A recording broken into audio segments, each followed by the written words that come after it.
Assalamualaikum sahabat dunia kedua. Selamat datang di channel ini, tempat di mana kisah horor dan hal tabu terungkap dengan cara yang tak pernah kalian bayangkan. Jangan lupa untuk subscribe, like, komen dari kota mana Anda berasal, dan share agar kalian tidak ketinggalan kisah-kisah horor berikutnya. Malam ini, izinkan aku bercerita. Sudah 10 tahun aku meninggalkan Kampung Karang.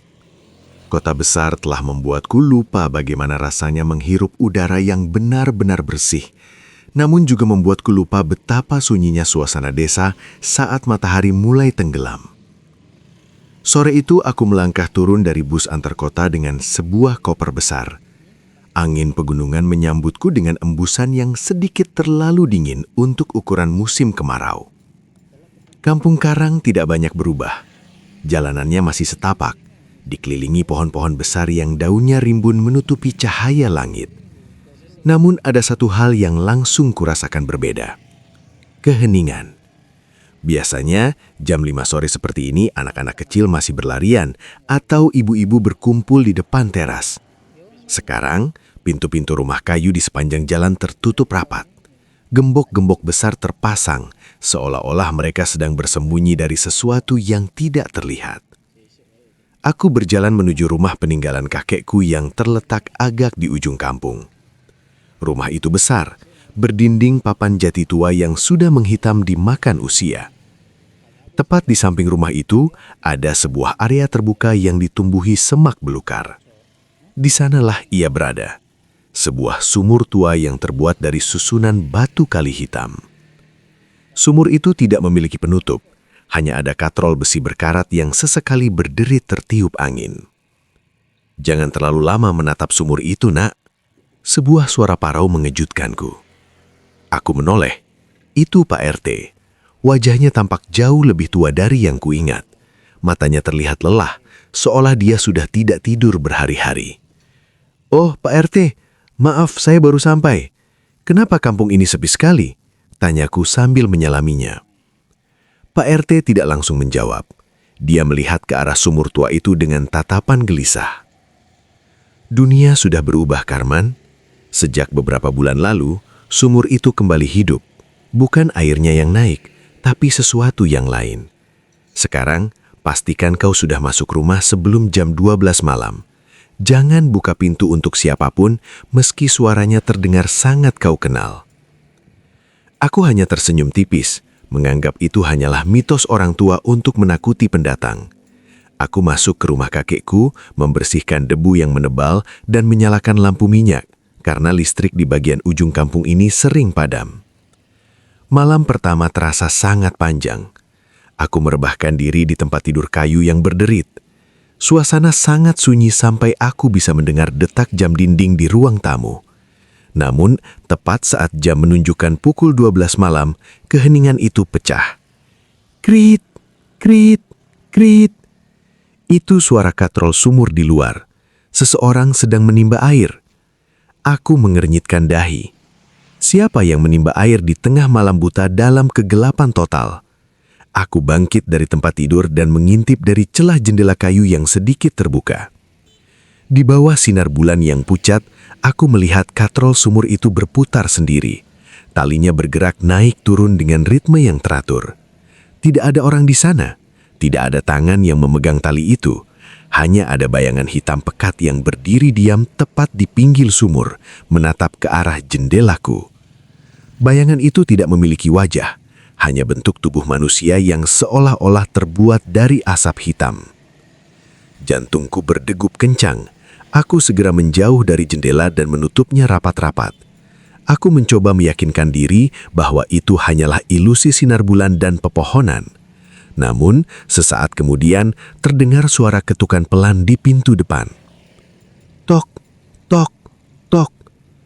"Bapak, "Karman, buka pintunya. Bapak haus." Suara itu persis seperti suara almarhum bapakku yang sudah meninggal 5 tahun lalu.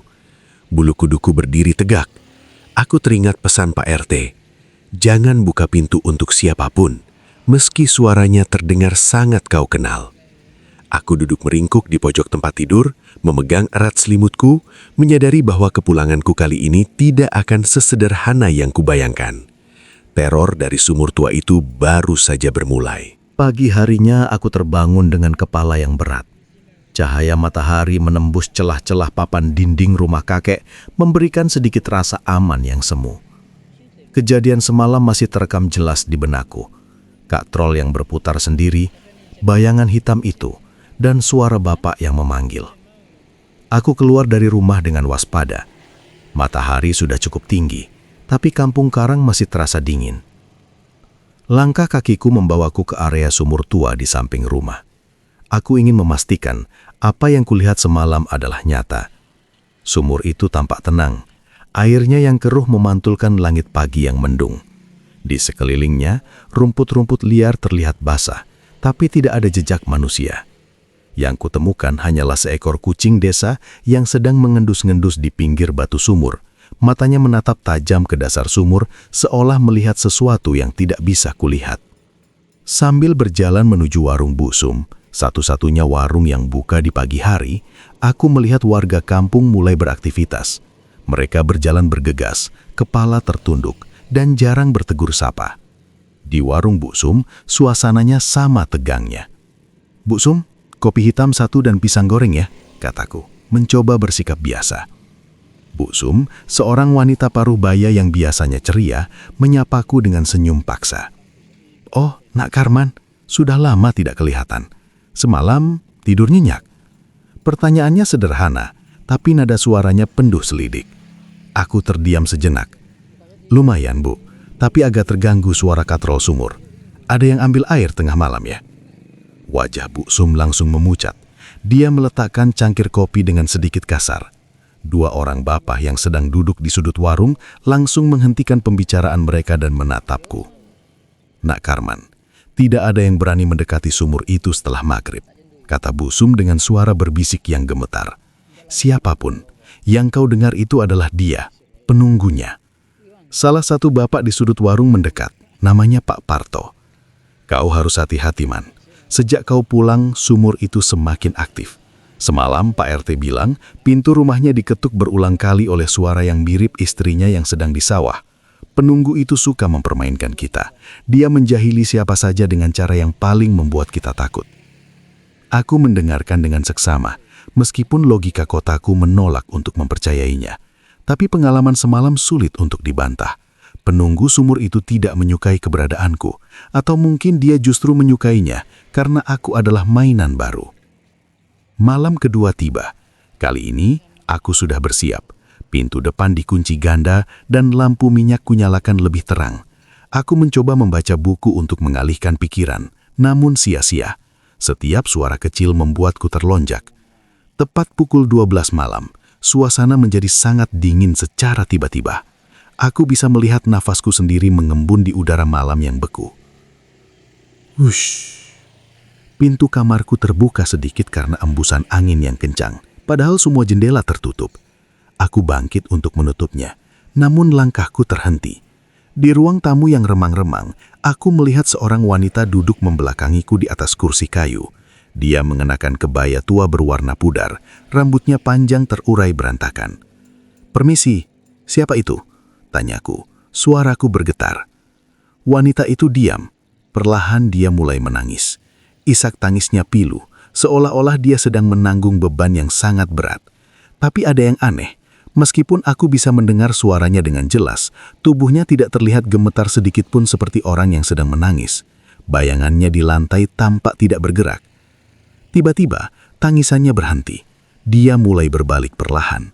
Aku membeku di tempat, tidak bisa menggerakkan kakiku. Bukan wajah yang kulihat. Wajah wanita itu rata. Tidak ada mata, tidak ada hidung, tidak ada mulut. Hanya kulit putih pucat yang halus. Namun dari kegelapan yang seharusnya menjadi mulutnya, terdengar suara tawa melengking yang memekakkan telinga. Aku berteriak tanpa suara. Suaraku tercekak di tenggorokan. Cahaya lampu minyak tiba-tiba padam, merenggutku ke dalam kegelapan total bersama tamu tak berwajah itu. Kegelapan itu terasa menindih dadaku. Aku berusaha meraih pematik api di meja samping tempat tidur, namun tanganku gemetar hebat. Suara tawa melengking itu tiba-tiba hilang, digantikan oleh kesunyian yang jauh lebih menakutkan. Saat sumbu lampu minyak akhirnya menyala kembali, ruangan itu kosong. Wanita tak berwajah itu lenyap, menyisakan bau tanah basah yang menyengat di udara kamar yang beku. Pagi harinya, aku tidak menunggu matahari tinggi. Aku segera menuju rumah Pak RT. Aku butuh jawaban, bukan sekedar peringatan samar. Pak RT sedang duduk di terasnya, menyesap teh pahit dengan pandangan kosong ke arah jalanan desa yang berkabut. "Dia mendatangi rumahku semalam, Pak," kataku tanpa basa-basi sambil duduk di hadapannya. Pak RT menghela napas panjang. Wanita berkebaya pudar itu, dia adalah penjaga yang paling sering menjahili warga. Tapi biasanya, dia hanya diam di pinggir sumur. Jika dia sudah masuk ke dalam rumahmu, itu artinya dia merasa ada sesuatu yang tidak beres. "Apa maksudnya tidak beres? Saya baru saja pulang, Pak," tanyaku heran. Pak RT mengajakku masuk ke dalam rumahnya yang remang-remang. Dia mengeluarkan sebuah buku catatan tua bersampul kulit yang sudah mengelupas. "Kampung Karang ini punya sejarah, Karman. Sumur itu bukan sekedar sumber air. Dulu, kakekmu dan para sesepuh desa membuat kesepakatan untuk menjaga kebersihan sumur itu. Bukan hanya kebersihan fisiknya, tapi juga kebersihan niat orang yang mengambil air di sana." Beliau bercerita bahwa ada satu pantangan besar yang harus ditaati. Siapapun yang baru kembali dari perjalanan jauh dilarang keras membuang apapun ke dalam sumur utuh sebelum mengadakan selamatan kecil atau setidaknya berdoa memohon izin kepada Sang Pencipta untuk menempati kembali tanah leluhur. Aku tertegun. Ingatanku melayang ke sore saat aku baru sampai. Sebelum masuk ke rumah kakek, aku sempat membersihkan koperku yang berdebu dengan selembar kain lap tua. Tanpa pikir panjang, karena malas mencari tempat sampah, aku melempar kain lap kotor itu ke dalam sumur tua tersebut. "Hanya selembar kain?" tanyaku dengan suara mengecil. "Bagi kita, itu hanya sampah, Karman. Tapi bagi penghuninya, itu adalah bentuk penghinaan. Kau mengotori rumah mereka saat kau sendiri belum mengucapkan salam kepada Yang Maha Kuasa di tanah ini," jelas Pak RT dengan nada serius. "Penunggu sumur itu merasa kau adalah tamu yang tidak tahu tata krama. Mereka akan terus menjahilimu, membuatmu tidak tenang sampai kau menyadari kesalahanmu." Aku merasa sangat bodoh. Logika kotaku yang praktis ternyata menyinggung sesuatu yang bersifat sakral di kampung ini. Pak RT menyarankan agar aku segera menemui Mbah Kromo, sesepuh tertua yang tinggal di kaki bukit, untuk menanyakan cara membersihkan hati dan meminta maaf atas ketidaksengajaan itu. Sepanjang perjalanan menuju rumah Mbah Kromo, aku merasa diikuti, bukan oleh orang, melainkan oleh suara-suara aneh. Bunyi katrol berderit seolah-olah mengikutiku di balik pepohonan jati. Sesekali aku mendengar suara bisikan yang menyebut namaku tepat di telingaku. Namun saat aku menoleh, hanya ada dedaunan kering yang tertiup angin. "Karman, Karman." Suara itu terdengar seperti suara anak kecil yang sedang bermain petak umpet. Aku mempercepat langkahku. Hutan di sekitar Kampung Karang terasa semakin rapat dan gelap, meskipun jam baru menunjukkan pukul 2 siang. Bayangan pohon-pohon besar di tanah tampak memanjang, semerupai jari-jari raksasa yang mencoba menggapai kakiku. Saat aku tiba di depan gubuk kecil milik Mbah Kromo, pintu gubuk itu sudah terbuka. Seorang kakek dengan janggut putih panjang sedang duduk bersila di atas tikar pandan. Beliau tidak menoleh, namun suaranya terdengar jernih. "Kau datang membawa debu kota dan kesalahan kecil yang berujung besar, Nak. Masuklah, tapi tinggalkan egomu di luar pintu itu." Aku masuk dengan perasaan campur aduk. Aku sadar, ini bukan lagi soal hantu atau tahayul. Ini adalah perjalanan untuk memahami kembali akar budayaku dan bagaimana cara menghargai alam dan Sang Pencipta di tempat yang masih menjunjung tinggi nilai-nilai lama. Mbah Kromo menatapku dengan mata yang jernih, namun seolah bisa menembus jantungku. Di dalam gubuknya yang sederhana, tercium bau kemenyan yang samar bercampur dengan aroma kopi pahit. Tidak ada perabotan mewah, hanya ada beberapa kendi air dan tumpukan kitab tua. Sumur itu adalah cermin Karman. Mbah Kromo berat dan tenang. Jika hatimu kotor, yang kau lihat di sana adalah kegelapan. Jika hatimu gelisah, yang keluar dari sana adalah gangguan. Kau menganggap remeh tempat itu, maka penghuninya menganggap remeh ketenanganmu. Aku menunduk, merasa malu. Lalu, apa yang harus saya lakukan, Mbah? Semalam gangguan itu sudah masuk ke dalam rumah. Saya takut bukan hanya saya yang dijahili, tapi warga lain juga terkena dampaknya. Mbah Kromo mengambil sebuah kendi tanah liat dan menuangkan air ke dalam gelas bambu. Malam ini, teror itu tidak akan lagi diam di sumur. Dia akan berpindah, mencari titik terlemah di dalam rumahmu. Mereka ingin melihat sejauh mana kau bisa bertahan sebelum kau menyerah pada rasa takutmu. Ingat, rasa takut adalah undangan bagi mereka. Aku pulang dengan perasaan yang lebih berat. Kata-kata Mbah Kromo tentang titik terlemah terus mengiang di kepalaku. Sore itu, aku mencoba membersihkan rumah kakek dengan lebih saksama. Aku menyapu setiap sudut, membuang sarang laba-laba, dan yang terpenting, aku mulai berdoa di dalam rumah itu. Sesuatu yang sudah lama sekali tidak kulakukan dengan sungguh-sungguh. Namun saat matahari terbenam, suasana berubah drastis. Gangguan malam ini tidak dimulai dengan suara katrol. Tepat pukul 7 malam, saat aku sedang berada di dapur untuk merebus air, aku mendengar suara piring beradu. Trak, trak, trak. Aku menoleh ke rak piring. Piring-piring itu bergetar hebat seolah-olah ada gempa kecil yang hanya melanda rak tersebut. Kemudian, satu persatu piring itu terangkat ke udara. Aku terbelalak. Piring-piring itu melayang setinggi dadaku, lalu tiba-tiba meluncur pelan dan tertata rapi di atas meja makan, membentuk sebuah formasi lingkaran yang aneh. Tidak ada yang pecah, tidak ada suara benturan keras. Ini bukan serangan fisik, ini adalah pameran kekuatan. Penunggu itu ingin menunjukkan bahwa dia bisa mengendalikan segala sesuatu di sekitarku. Aku mencoba tetap tenang dan melanjutkan aktivitasku. Namun, suhu di dapur turun drastis. Napasku kembali mengembun. Tiba-tiba, kursi kayu di depanku terseret mundur dengan bunyi decitan yang memilukan telinga. Sret. Kursi itu berhenti tepat di hadapanku, seolah-olah mengundangku untuk duduk dan berbincang. Di atas meja, di tengah lingkaran piring, perlahan-lahan muncul genangan air yang jernih. Air itu tidak tumpah dari gelas, tapi muncul begitu saja dari pori-pori kayu. Dari dalam genangan air itu, aku melihat pandulan wajahku. Namun wajah di pandulan itu tidak tersenyum sepertiku. Wajah di pandulan itu tampak sangat ketakutan dan pucat pasi. Tinggalkan tempat ini. Suara itu bukan terdengar di telinga, tapi bergema di dalam kepalaku. Aku mundur perlahan, meninggalkan dapur. Aku masuk ke ruang tengah, namun teror itu mengikutiku. Semua jam dinding di rumah itu, jam kayu besar milik kakek dan jam kecil di kamarku, tiba-tiba berdentang bersamaan. Suaranya memekakkan telinga, bernyanyi terus-menerus meskipun jarum jamnya tidak bergerak.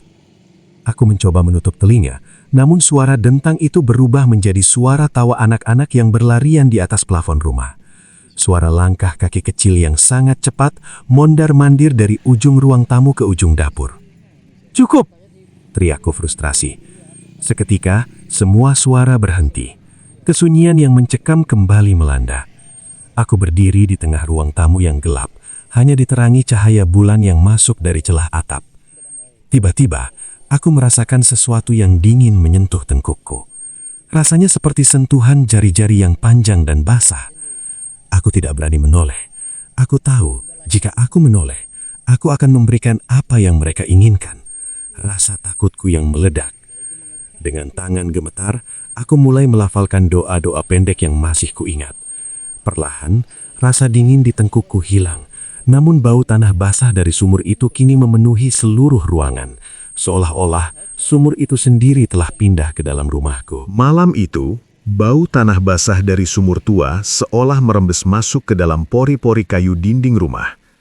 Aku terjaga hingga fajar menyingsing, duduk di kursi ruang tamu dengan senter yang baterainya mulai melemah. Gangguan di dapur tadi malam benar-benar mengguncangkan logikaku. Penunggu itu tidak lagi sekedar menjahili dengan suara. Mereka mulai memanipulasi benda-benda di sekitarku. Pagi harinya, kampung karang diselimuti kabut yang sangat tebal. Jarak pandang tidak lebih dari 3 meter. Pohon-pohon jati raksasa di sekitar rumah kakek tampak seperti raksasa diam yang mengawasi setiap gerak-geriku. Aku memutuskan untuk keluar sejenak, mencari udara segar, sekaligus mencoba menenangkan diri sebelum kembali menghadapi malam yang panjang. Saat aku berjalan di dekat sumur tua, langkahku terhenti. Kabut di sekitar sumur itu tampak berbeda, lebih pekat dan bergerak seolah memiliki nyawa sendiri. Di sana, tepat di bibir sumur, aku melihat sesosok bayangan. Awalnya aku mengira itu Pak RT atau warga lain yang sedang memeriksa air, namun bayangan itu terlalu tinggi dan kurus. "Siapa di sana?" tanyaku, suaraku sedikit parau. Bayangan itu tidak menjawab. Kabut sedikit tersingkap oleh embusan angin dingin, dan untuk pertama kalinya aku melihatnya dengan jelas. Itu adalah sosok pria tua dengan pakaian tradisional yang sudah compang-camping. Warnanya abu-abu kusam terkena lumut. Dia berdiri membelakangiku, menatap jauh ke dasar sumur. "Pak, Anda butuh bantuan?" Aku mencoba mendekat, meski naluriku berteriak untuk lari. Perlahan sosok itu menoleh. Wajahnya tidak rata seperti wanita semalam, namun matanya kosong, putih seluruhnya tanpa pupil. Kulitnya tampak seperti kayu tua yang retak-retak. Dia tidak menyerang. Dia hanya menunjuk ke arah sumur dengan tangannya yang gemetar, lalu bibirnya bergerak tanpa suara. "Kembalikan yang kau ambil." Aku tersentak. Kembalikan apa? Aku tidak mengambil apapun dari kampung ini. Justru aku merasa ketenanganku yang telah diambil.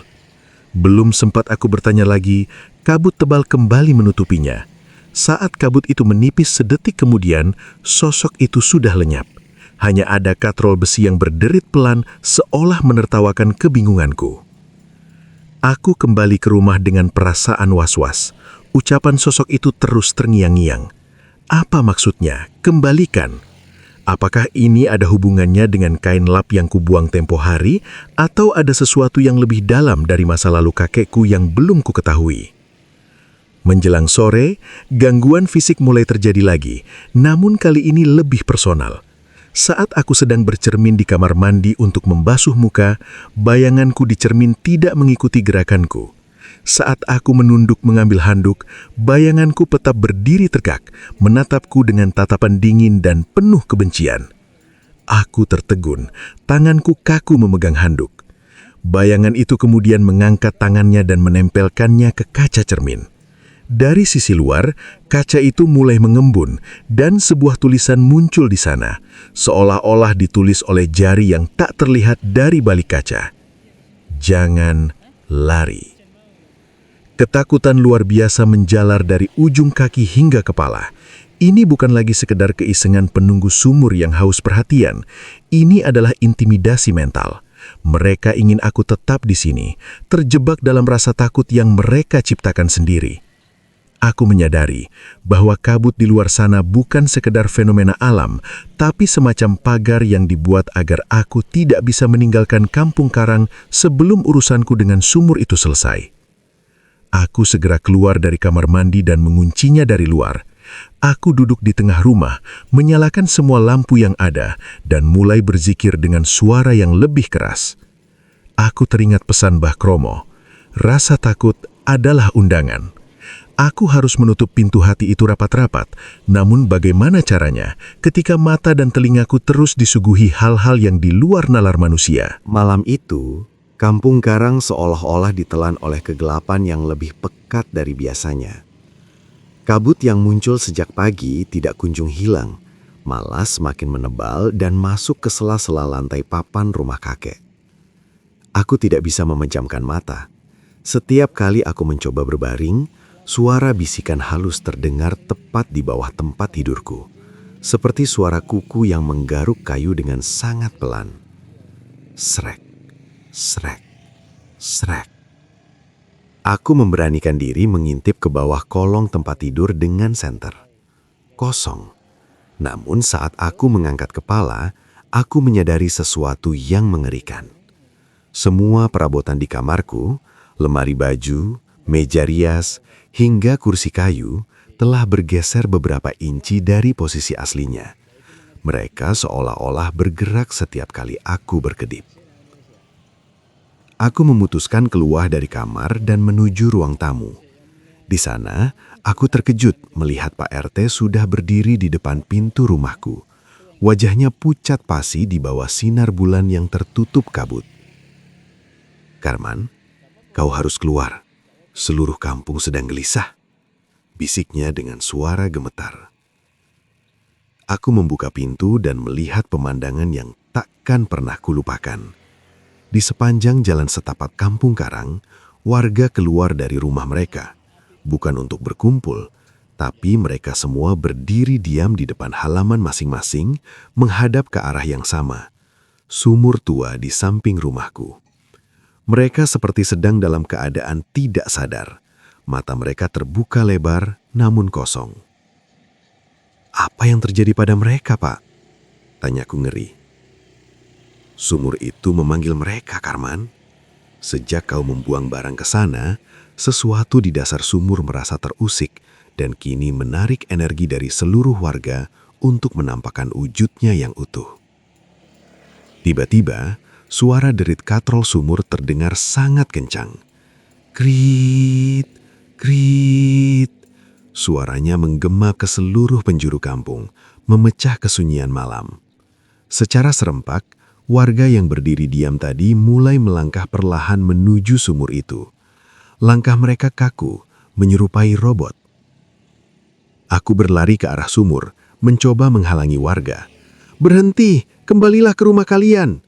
teriakku, namun mereka tidak mendengarku. Saat aku sampai di depan sumur, aku melihat air di dalamnya meluap. Bukan air biasa, melainkan uap hitam yang kental keluar dari sana. Dari dalam uap itu muncul puluhan tangan bayangan yang mencoba menggapai apa saja di sekitarnya. Tangan-tangan itu tidak menyentuh secara fisik, tapi setiap kali mereka mendekat ke arah warga, warga tersebut akan jatuh terduduk dengan lemas, seolah semangat hidup mereka dihisap habis. "Karman, jangan biarkan mereka mendekat," seru Pak RT dari kejauhan. Aku berdiri tepat di depan bibir sumur, menghadang uap hitam itu. Rasa dingin yang luar biasa menusuk tulangku. Aku merasa sangat kecil dan tidak berdaya. Namun di tengah keputusasaan itu, aku teringat ucapan Mbah Kromo. Rasa takut adalah makanan mereka. Aku memejamkan mata. Aku berhenti mencoba melawan dengan tenaga fisik. Aku mulai memfokuskan pikiranku pada Sang Pencipta. Aku mulai melafalkan ayat-ayat suci dengan suara yang mantap, bukan karena takut, tapi karena aku butuh perlindungannya. Seketika uap hitam itu bergejorak. Suara tangisan, tawa, dan geraman terdengar bersahutan dari dalam sumur. Tanah di bawah kakiku bergetar hebat. Aku terus berdoa. Suaraku semakin keras menyaingi deru angin dan suara gaib dari dasar sumur. Perlahan, warga yang tadi berjalan kaku mulai tersadar satu persatu dan berlari ketakutan kembali ke rumah mereka. Namun teror belum berakhir. Saat uap hitam itu mulai menyusut kembali ke dalam sumur, sebuah suara berat didengar dari kedalaman air yang gelap. "Kau belum mengembalikan milik kami." Aku terduduk lemas di pinggir sumur setelah uap itu hilang sepenuhnya. Aku sadar, malam ini hanyalah peringatan. Puncak dari semua ini akan terjadi saat aku harus benar-benar berhadapan dengan apa yang ada di dasar sumur itu. Guncangan semalam menyisakan keheningan yang menyesakkan di Kampung Karang. Pagi ini, tidak ada satupun warga yang berani keluar rumah. Mereka mengintip dari balik tirai jendela. Mata mereka penuh ketakutan dan kecurigaan. Aku terduduk di teras rumah kakekku, menatap sumur tua itu dengan perasaan campur aduk. Suara dari dasar sumur, "Kembalikan milik kami," terus bergema di kepalaku seperti lonceng kematian. "Kau harus melihatnya sendiri, Karman." Suara Mbah Kromo mengejutkanku. Beliau sudah berdiri di halaman, membawa sebuah obor bambu dan seutas tali tambang yang kuat. "Melihat apa, Mbah?" Apa yang harus kukembalikan? Aku sudah membuang kain lap itu, tapi sepertinya mereka menginginkan sesuatu yang lebih. Tanyaku putus asa. Mbah Kromo mendekat ke bibir sumur. Bukan kain lap itu yang mereka inginkan, Karman. Kain itu hanyalah pemicu. Yang mereka inginkan adalah pengakuan atas apa yang terkubur di sini. Kakekmu dan sesepuh desa dulu menyimpan sesuatu yang seharusnya sudah diselesaikan secara rohani, bukan hanya disembunyikan di bawah air. Mbah Kromo mengikatkan tali tambang itu ke batang pohon jati besar dan kokoh di dekat sumur. Beliau memintaku untuk turun. Awalnya aku menolak keras, namun keberanian yang entah datang dari mana mulai tumbuh di dadaku. Aku harus mengakhiri teror ini sebelum jatuh korban jiwa. Dengan jantung yang berdegup kencang, aku mulai menuruni dinding sumur yang licin dan berlumut. Suhu udara turun drastis setiap kali aku turun 1 jengkal. Bau tanah basah dan aroma kuno memenuhi indera penciumanku. Di dasar sumur, airnya hanya setinggi pinggang. Dinginnya seperti es yang menusuk tulang. Aku menyalakan senter tahan air yang kubawa. Cahayanya menyapu dinding batu kali yang menghitam. Di sana, di balik tumpukan batu yang sengaja disusun di pojok dasar sumur, aku melihat sesuatu yang berkilau. Bukan emas, bukan permata. Itu adalah kotak kayu kecil yang sudah sangat lapuk, terikat dengan rantai besi yang berkarat. Di atas kotak itu, terdapat ukiran nama kakekku dan sebuah tanggal dari puluhan tahun yang lalu. Itu adalah janji yang tidak ditepati. Suara Mbah Kromo terdengar menggema dari atas sumur. Dulu, kakekku berjanji untuk membangun kembali musola desa yang hancur setelah masa sulit. Namun kesibukan dan ambisinya membuatnya lupa. Kotak itu berisi niat baik yang terbelenggu oleh kelalaian. Penunggu sumur ini sebenarnya adalah penjaga janji tersebut. Mereka tidak akan tenang sampai janji itu ditunaikan atau diserahkan kembali kepada Sang Pencipta. Aku memegang kotak kayu itu. Tiba-tiba permukaan air di sekelilingku mulai bergolak. Wajah-wajah bayangan muncul di dinding sumur. Ribuan mata menatap aku dalam kegelapan. Mereka tidak menyerang, mereka hanya menunggu. Aku mengerti sekarang. Ini bukan tentang hantu yang jahat, tapi tentang amanah yang terabaikan. Aku memeluk kotak itu dan mulai memanjat naik dengan sisa tenaga yang ada. Setiap gerakan terasa sangat berat, seolah-olah ada tangan-tangan gaib yang mencoba menarikku kembali ke bawah. Namun setiap kali aku melafalkan nama Allah, beban itu terasa sedikit lebih ringan. Sesampainya di atas, aku jatuh tersungkur di tanah. Mbah Kromo membantuku berdiri. Kotak kayu itu kini ada di tanganku, bergetar hebat. Malam ini adalah malam terakhir, Karman, kata Mbah Kromo serius. Kau harus membawa kotak ini ke tengah kampung dan membukanya di bawah doa seluruh warga. Kita akan menyerahkan kembali beban ini kepada Yang Maha Kuasa. Aku menatap kotak itu dengan ngeri. Aku tahu, apapun yang ada di dalamnya akan menentukan apakah Kampung Karang akan kembali damai atau akan selamanya terjebak dalam teror sumur tua ini. Malam itu suasana Kampung Karang terasa sangat mencekam. Namun berbeda dari malam-malam sebelumnya. Tidak ada suara katrol yang berderit, tidak ada suara langkah kaki di plafon. Yang ada hanyalah kesunyian yang amat berat, seolah alam semesta sedang menahan napas. Aku duduk di tengah ruang tamu, meletakkan kotak kayu berantai itu di atas meja kakekku. Pak RT dan beberapa warga senior sudah berkumpul di halaman rumah. Mereka membawa obor dan melingkar dalam doa. Jangan biarkan pikiranmu kosong, Karman, bisik Mbah Kromo yang duduk di sampingku. Apapun yang kau lihat nanti, itu hanyalah sisa-sisa kegelisahan masa lalu. Mereka akan mencoba menarikmu kembali ke dalam rasa takut. Tepat pukul 12 malam, rantai besi yang melilit kotak itu tiba-tiba bergetar hebat. Kring, kring, kring, suaranya nyaring di tengah kesunyian. Secara perlahan, rantai itu terlepas sendiri, seolah-olah ditarik oleh tangan yang tak terlihat. Tutup kotak itu terbuka sedikit, mengeluarkan uap dingin yang sangat pekat. Tiba-tiba, pandanganku kabur. Aku tidak lagi berada di ruang tamu rumah kakek. Aku merasa seperti ditarik masuk ke dalam sebuah ruang gelap yang luas. Di sana, aku melihat bayangan kakekku sedang duduk bersedih, memegang tumpukan kayu bangunan yang sudah rapuh. Di depannya, Sosok-sosok hitam dari sumur itu mengepungnya, membisikkan kata-kata kegagalan dan ketakutan. Kau gagal, kau tidak menepati janjimu. Suara-suara itu bergema, mencoba meruntuhkan mentalku. Aku merasakan sesak di dada. Rasa bersalah yang bukan milikku mulai merayap masuk ke dalam hatiku. Aku merasa ingin menangis, ingin menyerah dan ingin lari sejauh mungkin dari kampung ini. Namun, di tengah kepungan bayangan hitam itu, aku teringat satu hal. Aku bukan kakekku, dan aku hidup di masa sekarang. Masa lalu tidak bisa diperbaiki dengan rasa takut, melainkan dengan keikhlasan. Aku memaafkanmu, Kek, bisikku dalam hati.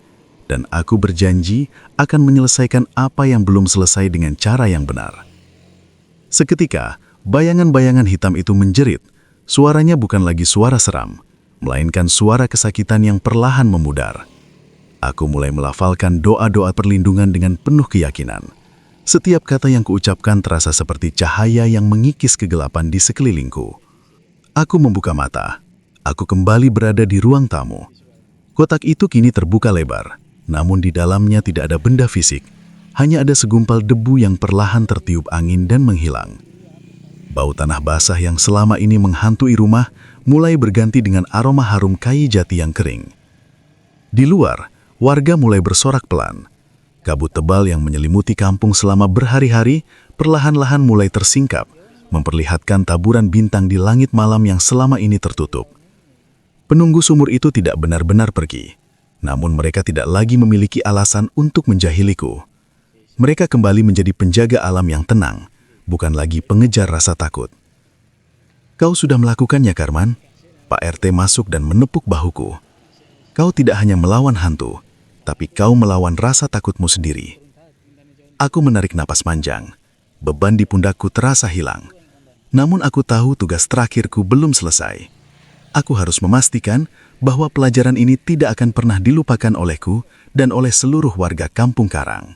Pagi itu, matahari terbit dengan warna keemasan yang belum pernah kulihat sebelumnya di Kampung Karang. Tidak ada lagi kabut yang menghalangi pandangan. Tidak ada lagi hawa dingin yang menusuk tulang. Burung-burung mulai berkicau di pohon jati. Dan untuk pertama kalinya sejak kepulanganku, aku mendengar suara tawa anak-anak yang berlarian di jalan setapak. Aku melangkah menuju sumur tua itu. Pak RT, Mbah Kromo dan warga kampung sudah berkumpul di sana. Namun kali ini mereka tidak membawa rasa takut. Mereka membawa semen, batu bata, dan peralatan tukang. Kami sepakat untuk menutup bagian atas sumur itu dengan penutup permanen yang kokoh, namun tetap menyisakan lubang kecil untuk aliran udara, sebagai simbol bahwa kita menghormati alam, namun memberikan batasan yang jelas antara dunia kita dan dunia mereka. Sumur ini akan tetap menjadi bagian dari sejarah kita, Karman, ujar Mbah Kromo sambil meletakkan batu pertama untuk pondasi penutup sumur itu. Tapi dia tidak akan lagi menjadi tempat persembunyian rasa bersalah.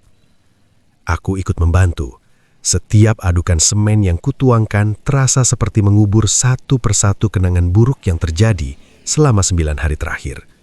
Kita tidak hanya menutup sumur, kita juga mulai bergotong royong memperbaiki musola desa yang sempat terbengkalai, menunaikan amanah kakekku yang tertunda puluhan tahun lalu. Sore harinya, setelah semua pekerjaan selesai, aku berdiri di depan rumah kakekku yang kini terasa jauh lebih terang dan hangat. Aku memandangi koperku yang sudah rapi di teras. Perjalananku di Kampung Karang sudah selesai, tapi aku bukan lagi Karman yang sama saat pertama kali datang. Aku menyadari bahwa horor yang selama ini kualami bukanlah sekadar gangguan setan, melainkan pengingat dari Sang Pencipta.